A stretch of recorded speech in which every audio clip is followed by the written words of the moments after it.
Bonjour à tous, bienvenue sur la chaîne.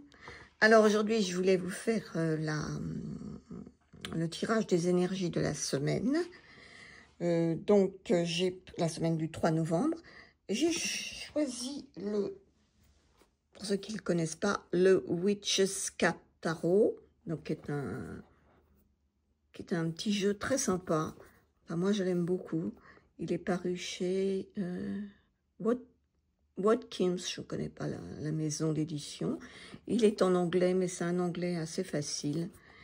Et il est tout choupinou. Les cartes sont comme ça. Au dos, elles sont brillantes. Hein. Voilà. Donc, j'ai déjà fait l'étal pour les différents domaines. Professionnel, sentimental, spirituel et financier. Donc, à chaque fois, je prends 2 cartes de tarot. Alors, on va commencer par le domaine professionnel. Donc, dans ce jeu, les arcanes ont été renommés. Là, nous avons 2 cartes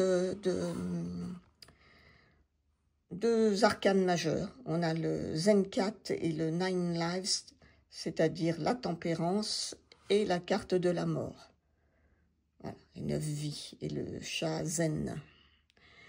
Alors là, on est dans le domaine de la professionnelle. Donc, c'est des arcanes majeures qui annoncent une période de, on va dire, de transition, mais assez majeure. Hein. Mais également équilibrée, parce que la tempérance, elle parle d'adaptation, de communication fluide, de compromis, d'harmonie. Et la mort, elle évoque une fin, mais une fin nécessaire. Donc, pas une catastrophe, hein, mais plutôt un changement de cycle professionnel.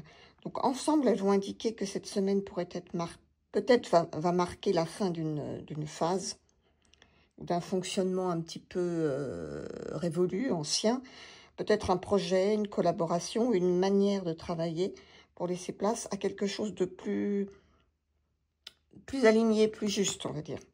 C'est une transformation en douceur. On évolue. Donc là, la clé, ce sera la souplesse et l'acceptation du changement. Donc il va falloir, en conseil, accueillir un petit peu les transitions sans résistance, rester ouvert un petit peu aux discussions. Voilà.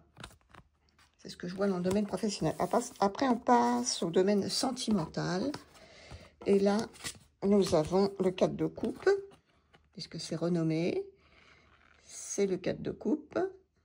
Il est tout mignon. Et là, on a le pendu. Alors, le 4 de coupe, eh ben, là, on sent un petit peu une stagnation avec le pendu. Une stagnation émotionnelle, voire peut-être une lassitude. Le 4 de coupe évoque, là, on voit bien un petit peu le désintérêt, le manque d'enthousiasme.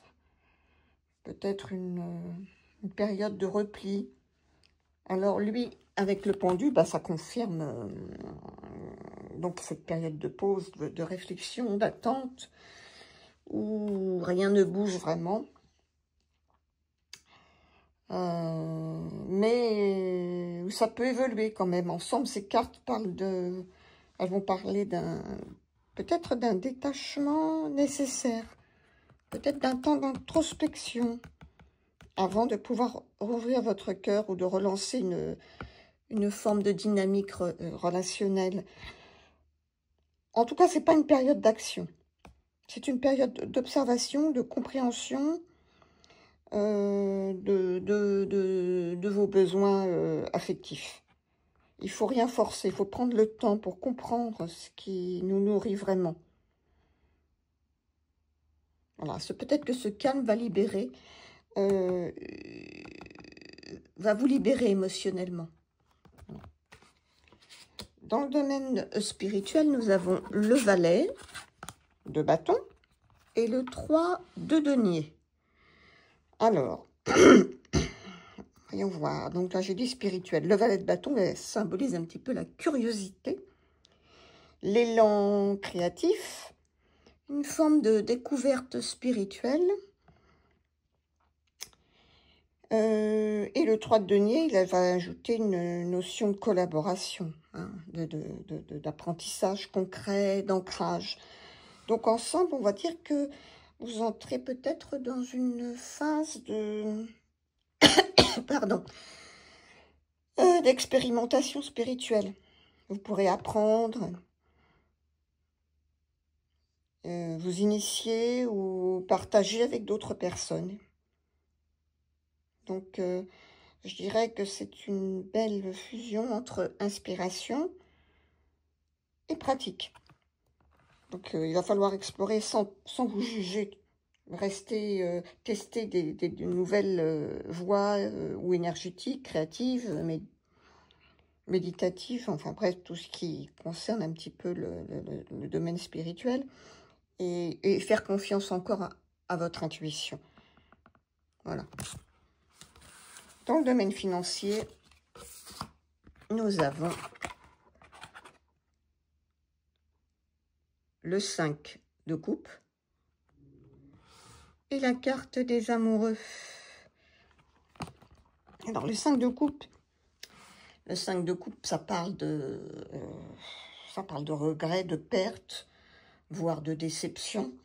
Peut-être une dépense imprévue, peut-être une opportunité manquée. Peut-être un sentiment d'insécurité matérielle.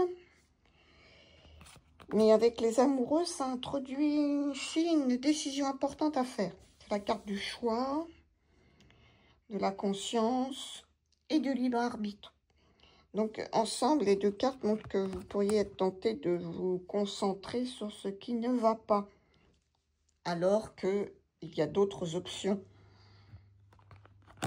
qui sont encore possibles.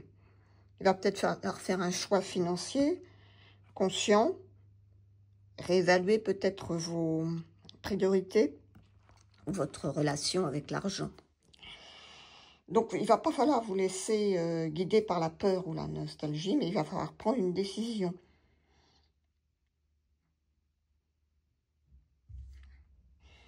Donc, on peut dire que cette semaine sera marquée par une transition profonde et constructive. Professionnellement, vous vous transformez en douceur. Sentimentalement, vous allez prendre une pause nécessaire pour mieux comprendre vos émotions. Spirituellement, vous allez vous éveiller avec enthousiasme, mais d'une façon structurée. Et financièrement, il va falloir réévaluer vos choix pour retrouver un certain équilibre. Donc, c'est vraiment une semaine de réalignement. Voilà.